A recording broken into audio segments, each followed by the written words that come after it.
Bien fait, Dodo. Tu veux venir avec moi? Quand on est enceinte, là, on pense à voir notre enfant grandir en le tenant par la main, courir comme les autres. Tout d'un coup, tu te retrouves avec un enfant qui ne bouge pas, là. Tu veux te retourner, hein? Alors, vas-y. Donc, c'est sûr qu'il y a des deuils à faire. Tiens, on va étirer les jambes. Ce que Félix a fait, c'est un kernictère, une conséquence due à une jaunisse qui n'est pas traitée suffisamment rapidement. Donc, ça amène des séquelles neurologiques. Tiens, vas-y toi-même. Félix, il y a un petit peu plus que 3 ans.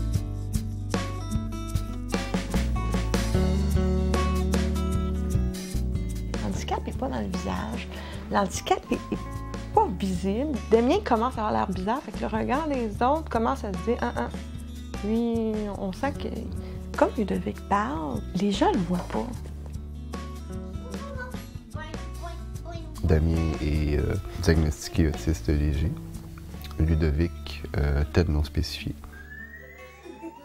J'aimerais ça, moi, des fois, avoir des t-shirts « Je suis autiste », parce que ça paraît pas. Je suis le papa d'Éléonore, qui va avoir 9 ans bientôt, et puis Damien et Ludovic, qui ont 6 ans.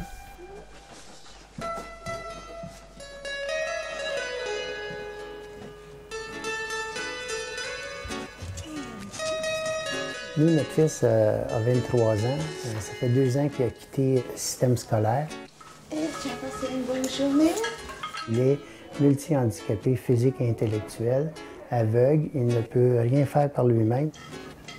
On va injecter le médicament. De l'eau avant, Nico? Un peu d'eau? On a donné à Nicolas un niveau de vie maximal en allant chercher une 50aine de programmes et services. Moi? Une fois que la scolarisation est terminée, il manque de services dans la société au Québec. Je peux vous dire que le réveiller le matin là, pour donner ses soins au lit, c'est tout un bonheur. Est-ce que tu me donnes un bec?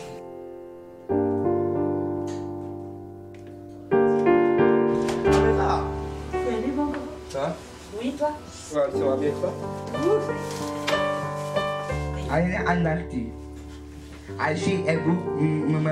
Je suis maman monoparentale, la maman de Camille, qui vient d'avoir 16 ans et qui a une trisomie 21 avec une déficience légère, mais avec une hyperactivité aiguë.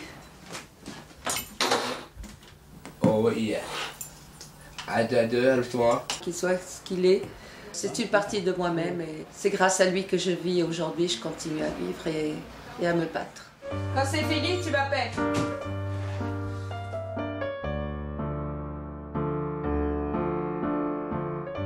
Je raconte tout le temps Sarah Catherine comme étant, c'est ça, un bébé naissant de 15 ans. Sébastien avait 3 ans, même pas, 2 ans et 3 mois quand Sarah Catherine est venue au monde. C'est que lui, sa sœur, il l'attendait. Ce qu'ils ont vu, c'était une microencéphalie. Il appelle ça congénitale, mais de nature inconnue. On ne sait pas pourquoi Sarah Catherine, elle est comme elle est. On sait quand elle est contente, puis quand elle n'est pas contente, elle est capable de nous faire comprendre et de nous emmerder comme n'importe quelle sœur.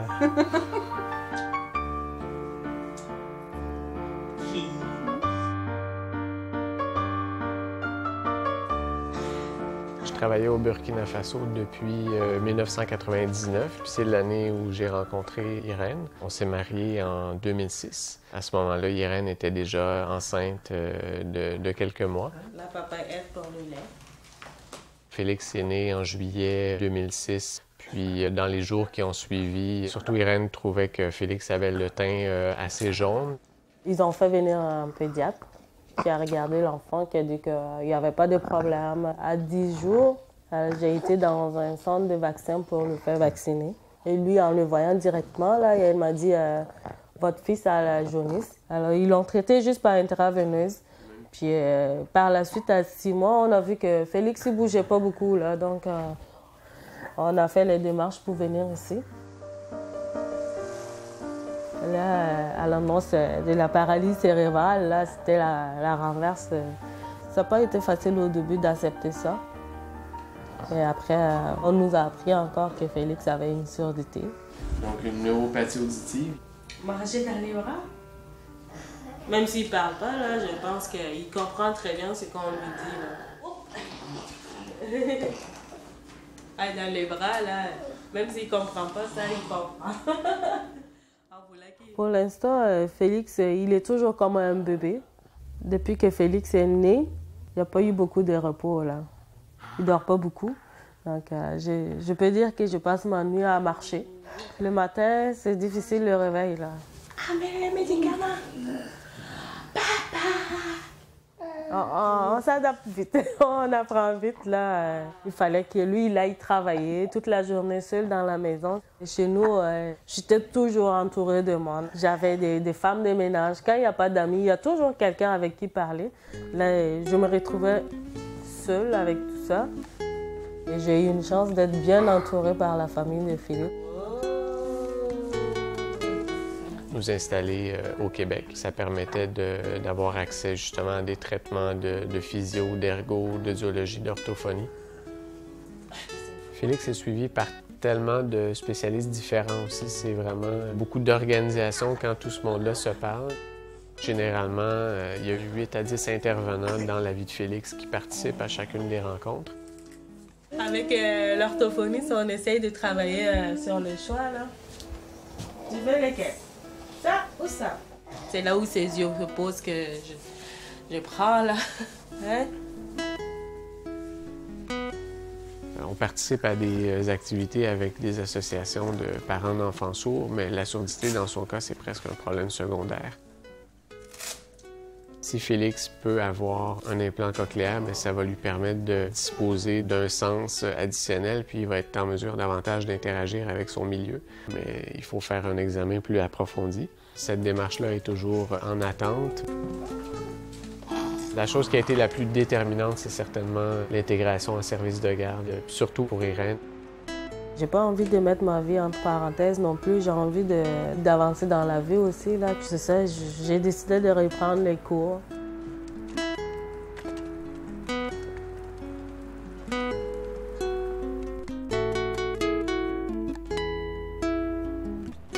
Nous, on a 2 enfants à problème, mais en fait, ils sont très différents, les garçons. Damien, as-tu encore regardé la télé? Oui. Ludovic, c'est maman ou c'est papa qui t'habille?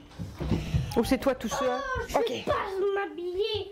Damien, mais il a un gros retard de langage. Quand on est en face de Damien, on a l'impression d'être un fantôme. Ludovic, c'est un refus. Je sais que tu es là, mais je veux pas te voir. Toucher, Ludovic, il faut lui demander la permission. Lui, on change quelque chose dans la maison, il faut lui dire. Quand Damien a eu 2 ans, on a commencé à avoir des doutes. On pensait qu'il n'entendait pas, qu'il était sourd. On a été voir le pédiatre, on a été dirigé en pédopsychiatrie. C'est là qu'on a fini par savoir qu'il était autiste. En lisant sur l'autisme, là, on s'est rendu compte que des choses, c'était Damien, mais il y avait d'autres choses, c'était Ludovic. Après le diagnostic, l'hôpital donne des services. Avec Damien, ça avait été une psychoéducatrice qui nous avait donné quand même plusieurs séances. Avec Ludovic, ça avait été l'énergothérapeute. Je vais le ranger, tu vas mettre ton pantalon de neige. Où tu vas le mettre? Ben là où je l'ai. Mais l'hôpital fait juste saupoudrer des services, là. Mais le problème aussi, c'est que plus il y a d'intervenants, puis il peut y avoir de problèmes aussi au niveau de la coordination. Depuis qu'ils sont à l'école, depuis septembre, on a ce qu'on appelle le soutien à la famille. C'est quelqu'un qui vient nous coacher. Jusqu'à tout récemment, c'est ça. Tu es venu pour voir un petit peu quels étaient les problèmes concrets qu'on pouvait rencontrer en ce moment. Bon, par exemple, le problème de sommeil qu'on a avec Damien, là, qui se réveille fréquemment, puis qui peut parfois nous faire des épisodes d'éveil nocturne qui vont durer 2 heures. Et Léonore, en partant juste la dynamique des jumeaux, elle avait besoin d'attention là, quand ils sont nés. Avec Damien, elle commence à avoir le tour de faire ses demandes. Des fois, elle aide, elle va aider ses frères. C'est ça, mais en même temps, elle a 8 ans. C'est sûr, des fois, on a tendance à la vieillir pas mal à cause du handicap des 2 autres. C'est la grande sœur, mais ça reste une petite fille quand même.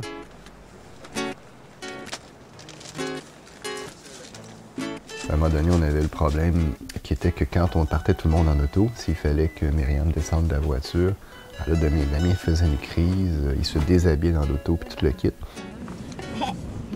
Là, à l'école, ce qu'il y a de bien, c'est que les autres parents savent que ce type d'enfant-là, à cette école-là, oui, on se fait regarder tout croche, mais à un moment donné, il allume. Les gens finissent par avoir l'habitude de les voir. Éléonore, elle est très à l'aise de dire que ses frères ne sont pas comme les autres petits frères. Elle n'est pas honteuse de ses frères. Quand on va l'amener à l'école, si elle marche un petit peu en avant, c'est parce qu'elle ne veut pas passer pour la petite fille à papa puis à maman. Souvent, on va prévenir les gens. On va le gâter pour pas qu'il pousse. Pas qu'il n'est pas méchant, Damien. C'est juste que si l'enfant prend trop de temps pour descendre, il va l'aider.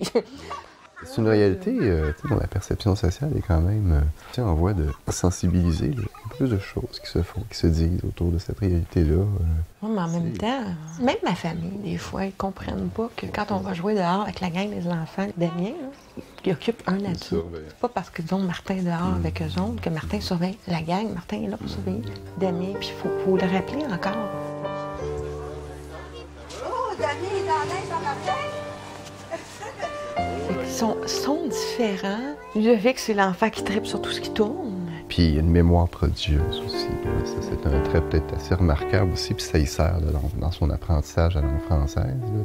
Dans le cas de Damien, on ne sait pas. On n'arrive pas trop à voir qu'est-ce qu'il y a dans sa tête. Là, déjà, je trouve que c'était une grosse transition cette année, l'école.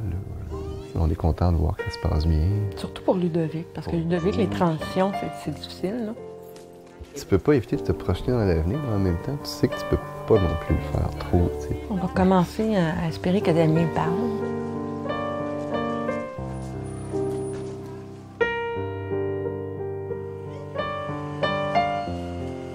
Au niveau des services, des programmes, bon, on a 23 ans d'expérience, d'acquis avec Nicolas. On me demandait, bon, là, vu que j'ai pris ma retraite, j'aurais beaucoup de temps devant moi, etc. Puis je répondais toujours, au lieu d'avoir 2 jobs et demi, je vais en avoir juste 1 et demi. C'est ce que je considère être la prise en charge de Nicolas. 24 heures par jour, 365 jours par année, qu'on partage mon épouse et moi, et avec un réseau de personnes, c'est sûr. La demi-job, c'était l'ensemble des dossiers de Nicolas. C'est ça que j'appelle des programmes et services que Nicolas reçoit et qui interpelle 20 ministères et organismes. Chacun de ces ministères-là offre des programmes. On en dénombre 50 dans le cas de Nicolas. Et chacun de ces programmes-là ont un réseau de personnes différentes, des exigences différentes, des procédures différentes. On fait affaire avec 45 intervenants différents. On va prendre un bon petit bain. Et puis c'est effarant au niveau de la coordination. C'est ça que ça implique de prendre la charge d'un enfant et d'un jeune adulte multi-handicapé physique et intellectuel. Nicolas reçoit des soins à chaque jour de la semaine, du lundi au vendredi, de 3h à 6h30. Il y a 2 personnes qui viennent, qui l'accueillent à son retour de l'école ou du centre de jour. Ils en prennent soin, lui donnent son bain, lui donnent sa médication, ils gèrent son gavage, etc., jusqu'à 6h30. Et nous, ça nous permet de continuer nos carrières, de revenir à une heure normale comme tout le monde, vers 5h30, 6h, et puis de continuer à prendre la pôle en soirée. Ça nous a un petit peu comme sauvé la vie, là, entre guillemets. Mais là, on commence à être fatigué avec tous ces organismes-là, ces choses-là. Bien, l'ensemble de ces programmes et services-là et la prise en charge de notre fils nous a obligés, dans le fond, à développer des connaissances puis de l'expérience, que ce soit médecin général, médecin spécialiste, gastro-entérologue, infirmier, gestionnaire, comptable, préposé aux soins, ergothérapeute, etc. J'ai appelé souvent Info Santé plus jeune, puis elle me disait, vous savez tout quoi faire. Il vous reste à prendre la décision, soit de rester à la maison ou vous en allez à l'hôpital. Et quand on arrive à l'hôpital, les gens ne savent pas quoi faire. Nicolas ne parle pas, etc. Fait que, bon, ils font confiance aux parents, surtout à la maman. Hein?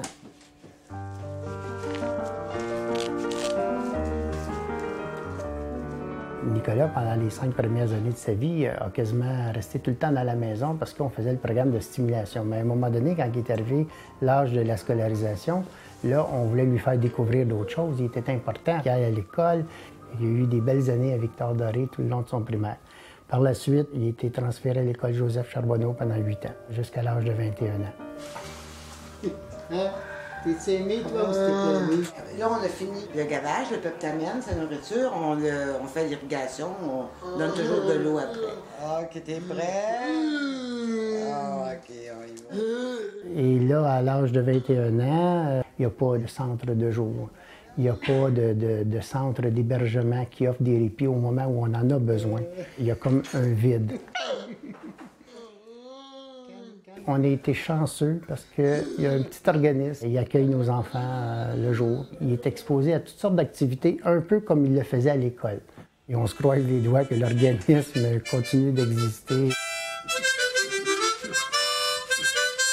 C'est sûr que c'est une vie difficile, c'est beaucoup de défis, toute l'organisation qu'on s'est donnée pour notre fils, mais le résultat est là. Nicolas est parfaitement heureux.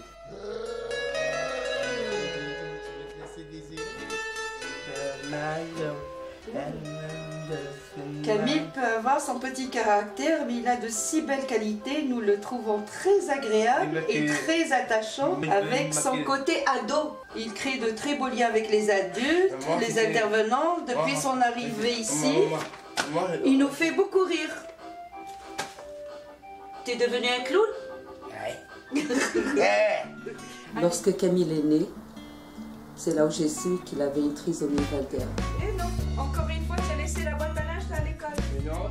Mais oui, chérie, regarde, il n'y a pas de boîte à linge. Lorsque je suis venue au Québec, j'étais enceinte de Camille parce que j'avais fui mon pays d'origine, parce que c'était inconcevable pour une femme d'avoir un enfant en dehors des liens du mariage. Qu'est-ce que tu veux faire maintenant? Tu as 30 minutes? Maman, je regarde. Français. J'ai passé des moments très très durs parce que l'isolement, le fait d'être seule sans amis à l'époque, ni famille d'ailleurs, ça a été très très dur pour moi. Mais lorsque j'ai pris Camille dans mes bras, c'était autre chose. C'était une nouvelle vie qui commençait pour moi. 1, 2, 3, 1, 2, 3, go! Ok. Hey, yoga! Quand on a un enfant handicapé, c'est très très dur de se faire des amis. Le regard des autres sur Camille m'a toujours fait souffrir. Ah, c'est Camille! Oh mon Dieu! Oh mon Dieu! Avec le fil des ans, je me suis construite une carapace. Il arrive que j'ai des fissures. Alors je me suis créé un cadre chez moi, relaxant. Avec mon fils, on s'est créé plein de jeux. On fait la cuisine ensemble, on danse ensemble et on est heureux. Avant l'adolescence, Camille écoutait les consignes, je pouvais le gérer plus facilement. À l'adolescence, c'est devenu de plus en plus difficile. Ça fait 4 ans, depuis l'âge de 12 ans, il a beaucoup changé. Comme je dis d'habitude, l'adolescence m'a volé mon enfant. Aujourd'hui, c'est désordre. C'est vrai, il a toujours des bons côtés, il est toujours adorable et tout, mais sauf que quand il s'agit, par exemple, du bain ou quand il s'agit de se déshabiller, toutes ces petites choses, c'est toujours un problème jusqu'à aujourd'hui. Oui, allez, vas-y. Non, tu restes là, s'il te plaît. Ça a été vraiment très difficile d'intégrer d'abord avec une garderie. Quand je téléphonais, on me disait oui. Lorsque j'arrivais, que je disais que mon fils a une trisomie 21, on me dit « Ah, je suis désolée, on est complet. » C'est pas un kimono, c'est une sortie de bain. Assis-toi là. Allez. Oui. Finalement, j'ai trouvé un centre de la petite enfance. En ce qui concerne le primaire, ça c'est une autre histoire qui est vraiment très douloureuse pour moi parce que je me suis encore battue. Ça m'a pris toute mon énergie, sinon même mes réserves. Voilà, mon beau garçon, il va être beau comme ça, bien rasé. Pour plaire aux filles? Pour plaire aux filles, bien sûr. Le fait de m'occuper de Camille depuis sa naissance et de ne penser qu'à son bien-être, sans arrêt m'a fait oublier qu'en quoi j'étais une femme, m'a fait oublier de vivre ma vie de femme. Avec quoi tu veux te laver si on ne met pas de savon? Mon souhait, c'est de l'emmener à devenir une personne autonome avant qu'il devienne adulte. Et j'espère que je vais y arriver. Je t'aime, mon cœur. C'est pas ma fête. Let's go, let's go, let's go, Canadien. S'il y a des choses qui ont fait défaut, là, pas les yeux puis les oreilles. Ben oui, je sais, c'est ton frère. Elle a sa gang, Sarah Catherine. Elle aime beaucoup le monde, mais tu sens vraiment la différence quand c'est quelqu'un qu'elle connaît. Ouais. Là. Et surtout quand c'est son frère. Mm-hmm. Peu importe, sur photo, à la caméra, à l'écran, Sur la télé. La télé, là. Sébastien, c'est vraiment celui qui l'a fait plus rire, puis plus des sons. C'est plus vers 3 mois et demi, 4 mois qu'à un moment donné, quand le développement de l'enfant commence plus, que là, on a vu qu'il y avait quoi qui se passait. Ça a pris une couple de mois avant qu'on ait un rendez-vous avec un neurologue. Puis Sarah, elle a été vue pour la première fois, elle avait 7 mois et demi. Eux, ils pensent plus que c'est vraiment au début de ma grossesse qu'il y aurait eu un manque. Au niveau de la naissance du cerveau, qu'il y aurait eu un blocage qui a fait que finalement, elle a une malformation au niveau du cerveau. Dans le fond, Sarah Catherine, ce qui lui manque, c'est de la myéline. Mais elle, ça a touché vraiment toute la motricité. Côté intellectuel, mais c'est difficile à vérifier. Mais on sait qu'elle est toute là, ça. Elle est très vivante aussi. Je pense qu'elle comprend beaucoup plus que ce qu'on peut penser des fois. C'est sûr que la relation était différente, hein? On s'entend bien là-dessus. C'est parce qu'il n'y avait pas une petite sœur qui venait l'emmerder ou venir jouer dans ses jouets. Il y a déjà eu quand même une relation aussi très protecteur. Il l'est encore aussi. Sérieusement, j'ai été très chanceux. Mes amis l'ont toujours bien accepté. La première fois qu'ils la voient, ils la regardent. C'est pas... Ils n'ont jamais eu d'amis. Je pense que je les aurais pas gardés, finalement. Ils n'avaient pas aimé ma sœur. C'est le critère, peut-être, inconscient. Comment expliquer à un enfant de 3 ans que sa sœur va être handicapée? T'sais, son père lui avait juste expliqué un petit peu que Sarah va être différente. Puis Sébastien, donc, il avait 3 ans, puis il s'est élevé. Puis il avait été chercher sa valise de docteur, puis il avait dit « Je vais guérir ma sœur. » J'ai une subvention pour le répit gardiennage. En plus, c'est une gardienne régulière, là, à toutes les semaines aussi. Ici, je dis le nom de Stéphanie. Stéphanie. Elle va venir demain, Stéphanie. Puis, j'ai aussi un pour aide à domicile. Ça aussi, j'ai un montant attribué, c'est 25 heures pour 2 semaines qu'il y a une personne qui vient. Dans notre cas, ça paraît moins parce que c'est pas une étrangère qui s'est habituée à venir ici. Moi, j'ai ma soeur qui habite en haut. On s'en va dans le manège, Sarah. Hein? On s'en va dans le manège. Ça, c'est une des meilleures des commodités. Ça, évidemment, c'est évite de la prendre dans mes bras. Le programme PAD, quand tu es propriétaire, il donne jusqu'à 16 000 $ de subvention. Ici, d'avoir adapté la chambre à Sarah Catherine, donc ça, le bain, l'ascenseur, ça a coûté 37 000 $ pour adapter. C'est qu'on est loin du 16 000 $ du gouvernement aussi. Comme Sarah et moi, on est sur une bonne étoile, on n'a rien payé. C'était des amis qui ont fait des levées de fonds, qui sont arrivés à tout. Il y avait l'argent rentré de tout bord, de tout côté. Ça fait que ça, c'est une des plus belles histoires dans la vie de Sarah Catherine. Je me pose pas trop de questions jusqu'à maintenant. Parce qu'avec Sarah, ce qu'elle m'a amené dans ma vie, c'est de vivre au jour le jour aussi. On est là aujourd'hui. Parce que des fois, tu penses comment s'arrêter si elle n'avait pas été handicapée. Que ça a accéléré ma maturité, je pense que oui. Que si ma soeur avait été normale, j'aurais été... On le sait pas, on peut pas le savoir. Moi, j'ai le sentiment que j'aurais été plus délinquant. Ça, c'est vrai. Sarah est habituée depuis qu'elle est bébé, qu'on l'a toujours beaucoup stimulée. On l'a trimballée partout. Sarah connaît les 4 coins du Québec. Elle a fait beaucoup de camping, on fait du vélo avec elle. Elle a été intégrée dans notre vie. Puis moi, je veux pas que Sarah, à partir de 21 ans, qu'elle se ramasse à regarder la télé toute la journée.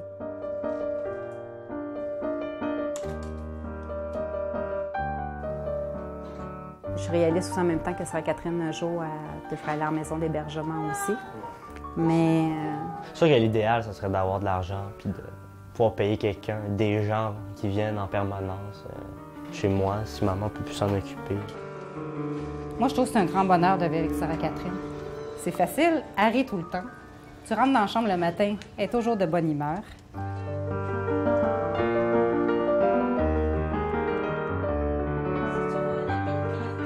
Je ne souhaite à personne l'isolement. J'aimerais que les intervenants auprès des personnes dans notre situation pensent plus humainement à nous qu'à des cas ou un dossier qu'on ouvre et qu'on referme. Alors moi, mon seul souhait, c'est que Nicolas parte avant moi parce qu'on ne veut pas l'envoyer dans un CHSLD avec les 55 ans et plus. Je trouve que c'est pas normal. J'aimerais ça qu'on développe des centres de jour, des formules moins grosses que des CHSLD publics où les personnes de ressources connaissent bien leurs clients. On est vraiment gâtés au niveau de l'amour, ça, je peux vous dire. Comme il n'y a pas un enfant autiste qui est pareil à un autre, c'est là qu'on peut souhaiter que les différents spécialistes puissent trouver un terrain d'entente, adapter les différentes approches. C'est arrivé une fois dans le métro. Ça a l'air d'un enfant mal élevé, c'est pas compliqué, là. Et là, c'est des étudiants. J'ai entendu une dire, je crois qu'il est autiste. Puis là, j'étais contente. J'y ai dit, oui, c'est ça.